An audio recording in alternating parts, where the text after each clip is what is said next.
दोस्तों, इस वीडियो में हम देखने वाले हैं कि यूको बैंक में हम घर बैठे बैठे अपने मोबाइल फोन की मदद से कैसे अपना एक zero balance savings account open कर सकते हैं। अब देखो, अगर आप यूको बैंक में अकाउंट ओपन करते हैं तो आपको ब्रांच जाने की जरूरत नहीं है। साथ ही में आपको तुरंत ही बैंक अकाउंट ओपन हो जाता है। ऑनलाइन ही आप अपना बैंक अकाउंट ओपन कर सकते हैं। आपको अकाउंट की डिटेल्स मिल जाती है। साथ ही में तुरंत ही वर्चुअल कार्ड मिल जाता है। वर्चुअल डेबिट कार्ड की मदद से आप फोन पे, गूगल पे, पेटीएम जैसे यूपीआई एप्लीकेशन को इंस्टेंटली रन करना स्टार्ट कर सकते हैं। फिजिकल एटीएम कार्ड की बात करें तो आपको रुपए वेरिएंट का डेबिट कार्ड अकाउंट खुलने के 7 से 8 दिन के अंदर ही आपके घर पर आपके दिए गए आधार वाले एड्रेस पर डिलीवर करवा दिया जाता है। इसके अलावा अगर आपको चेकबुक चाहिए तो आप ऑर्डर कर सकते हैं चेकबुक के लिए। चेकबुक भी आपको 5 से 7 दिन के अंदर ही आपके घर पर भेज दिया जाएगा। इसके अलावा बात करें अकाउंट ओपनिंग प्रोसेस की, तो यहाँ पर आपका जो अकाउंट की डिटेल्स हैं वो आपको वीडियो केवाईसी करने से पहले ही मिल जाती हैं और आपको 12 महीने का समय भी दिया जाता है। 12 महीने के अंदर आप चाहे तो वीडियो कॉल से केवाईसी कर सकते हैं या फिर आप अपने नजदीकी किसी भी ब्रांच में जाकर के अपना केवाईसी कंप्लीट करवा सकते हैं। यूको बैंक के जीरो बैलेंस अकाउंट को आपको कैसे खोलना है, चलिए वीडियो को स्टार्ट करते हैं और फटाफट से जानते हैं। यूको बैंक में अपना बैंक अकाउंट खोलने के लिए आपको यूको पे एप्लीकेशन को प्ले स्टोर से डाउनलोड करना होगा। इसका लिंक आपको वीडियो के डिस्क्रिप्शन में मिल जाएगा। डाउनलोड करने के बाद आप इसे ओपन करेंगे। ओपन करने के बाद में सबसे पहले आपसे आपकी लोकेशन की परमिशन मांगेगा, तो व्हाइल यूजिंग द ऐप पर क्लिक करके लोकेशन की परमिशन को ऑन करेंगे। अब आपके सामने यहाँ पर टर्म्स कंडीशन खुल करके आ जाएंगे। नीचे आपको एग्री पर क्लिक करना है। अब आपसे आपका मोबाइल नंबर पूछा जाएगा, तो आपके आधार कार्ड से जो लिंक मोबाइल नंबर है वो आपको यहाँ पर डाल देना है। इसके बाद नीचे सबमिट पर क्लिक करेंगे। अब जो आपका अकाउंट ओपनिंग का प्रोसेस है वो स्टार्ट हो जाता है। सबसे पहले आपसे आपका नाम पूछा जाएगा, यानी कि आपके आधार कार्ड पर जो आपका पूरा नाम है वो आपको यहाँ पर डाल देना है। इसके बाद में आपसे आपका जेंडर पूछा जाएगा, तो आप मेल हैं फीमेल हैं वो आप यहाँ पर बताएंगे। इसके बाद में आप अपने आधार कार्ड पर जो डेट ऑफ बर्थ है वो आप यहाँ पर डालेंगे। इसके बाद आप अपना पर्सनल ईमेल आईडी यहाँ पर डालेंगे। इसके बाद में आपसे आपका पर्सनल आइडेंटिटी टाइप पूछा जाएगा, तो इस पर क्लिक करेंगे। यहाँ पर आपको कई सारे ऑप्शन मिल जाएंगे। आप चाहें तो पासपोर्ट, पैन कार्ड, इसके अलावा voter ID card, driving licence, Aadhaar card, electricity bill, ration card, कोई भी डॉक्यूमेंट सेलेक्ट कर सकते हैं। हम यहाँ से आधार कार्ड सेलेक्ट करेंगे। अब आपने जो भी डॉक्यूमेंट यहाँ पर सेलेक्ट किया है उसका नंबर आप यहाँ पर डालेंगे। इसके बाद इस वाले बॉक्स पर क्लिक करके प्रोसीड पर क्लिक करेंगे। अब आपके मोबाइल नंबर पर एक ओटीपी कोड भेजा जाएगा। ओटीपी कोड आपको यहाँ पर डाल देना है। इसके बाद में आपको यहाँ पर एक एम पिन सेट करने के लिए बोला जाएगा और एक टी पिन सेट करने के लिए बोला जाएगा।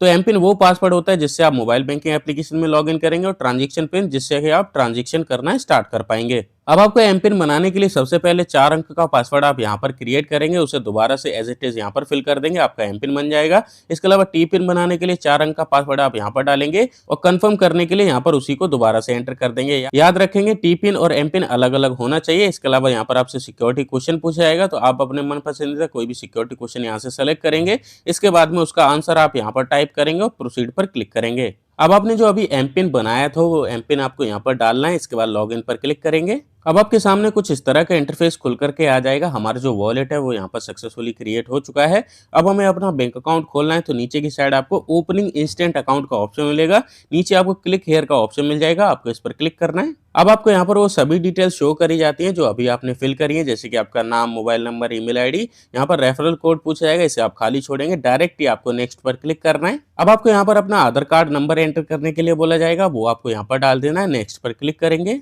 अब आपके आधार कार्ड से लिंक मोबाइल नंबर पर ओटीपी जाएगा। ओटीपी कोड आप यहाँ पर डालेंगे और ओटीपी को वेरीफाई करने के लिए नेक्स्ट पर क्लिक करेंगे। आपका ओटीपी कोड वेरीफाई हो जाएगा। आपके आधार कार्ड पर जितनी भी डिटेल थी वो आपको यहाँ पर शो कर दी जाती है, जैसे कि आपका फोटोग्राफ, नाम, मोबाइल नंबर, इसके अलावा जो आपका एड्रेस है वो आपको देखने के लिए मिल जाएगा। अब आपको डायरेक्ट ही कंटिन्यू पर क्लिक करना है। अब आपसे आपका पैन कार्ड नंबर पूछाएगा, वो आपको यहाँ पर डालना है। इसके बाद आप नेक्स्ट पर क्लिक करेंगे। अब आपके सामने ये वाला पेज आएगा जिसमें कि सबसे पहले आपसे आपका मैरिटल स्टेटस पूछा जाएगा। अगर आपकी शादी हो गई है तो आप मैरिड सेलेक्ट करेंगे, नहीं हुई है तो सिंगल सेलेक्ट करेंगे। इसके बाद में आपसे आपका ऑक्यूपेशन पूछाएगा, यानी कि आप क्या काम करते हैं, इस पर क्लिक करेंगे।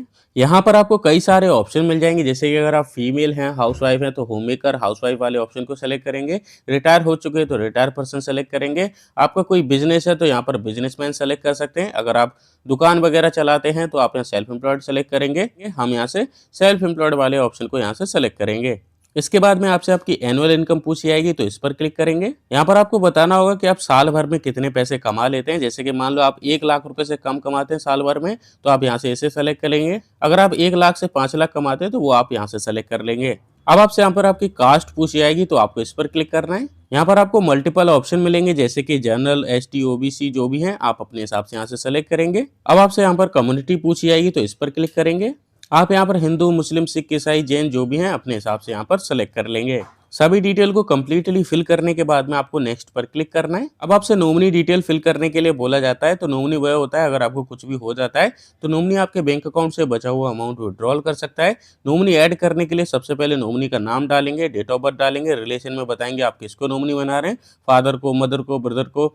इसके बाद में आपको यहाँ ब्रांच कोड का ऑप्शन मिलेगा, आपको इस पर क्लिक करना है। आपके सामने कई सारे ब्रांच के ऑप्शन देखने के लिए मिल जाएंगे, आपको इनमें से जिस भी ब्रांच में अपना बैंक अकाउंट खोलना है उसे आप यहाँ से सेलेक्ट कर लेंगे। ब्रांच कोड डालने के बाद में आपको अपने नॉमिनी का एड्रेस यहाँ पर डाल देना है। इसके बाद आप सबमिट पर क्लिक करेंगे। सबमिट पर क्लिक करने के बाद में जो आपका बैंक अकाउंट है वो सक्सेसफुली ओपन हो जाएगा। बिना केवाईसी के ही आपका बैंक अकाउंट ओपन हो जाएगा। यहाँ पर आपको आपका नाम देखने के लिए मिल जाएगा, कस्टमर आईडी देखने के लिए मिल जाएगी, अकाउंट नंबर देखने के लिए मिल जाएगा, ब्रांच का नाम देखने के लिए मिलेगा और आईएफएससी कोड देखने के लिए मिल जाता है। अब आपको यहाँ पर ये भी बताया जाता है जो आपका बैंक अकाउंट है वो बिना केवाईसी के ओपन हुआ है, ये 12 महीने तक बैंक अकाउंट वैलिड रहता है, लेकिन आपको अपना फुल केवाईसी करना होगा। फुल केवाईसी करने से पहले आपको इसमें क्या-क्या फैसिलिटी मिलेगी वो उसके बारे में बताया गया है। जैसे कि आप मैक्सिमम जो ट्रांजैक्शन है वो 2 लाख रुपए 1 साल में ट्रांजैक्शन कर सकते हैं। उसके बाद में आपका जो अकाउंट है वो फ्रीज कर दिया जाएगा जब तक कि आप अपना वीडियो केवाईसी कंप्लीट नहीं कर लेते। तो आपको यहाँ फिनिश वाले ऑप्शन पर क्लिक कर देना है और आप अपने मोबाइल बैंकिंग एप्लीकेशन में लॉगिन कर लेंगे। लॉगिन करने के बाद में आपको वीडियो केवाईसी कंप्लीट करने का ऑप्शन मिल जाएगा। आई होप आप समझ गए होंगे कि आपको अपना बैंक अकाउंट कैसे खोलना है। मैंने अकाउंट खोल के आपको दिखा दिया है। मिलते हैं एक और नए वीडियो में नए टॉपिक के साथ। आज के लिए धन्यवाद।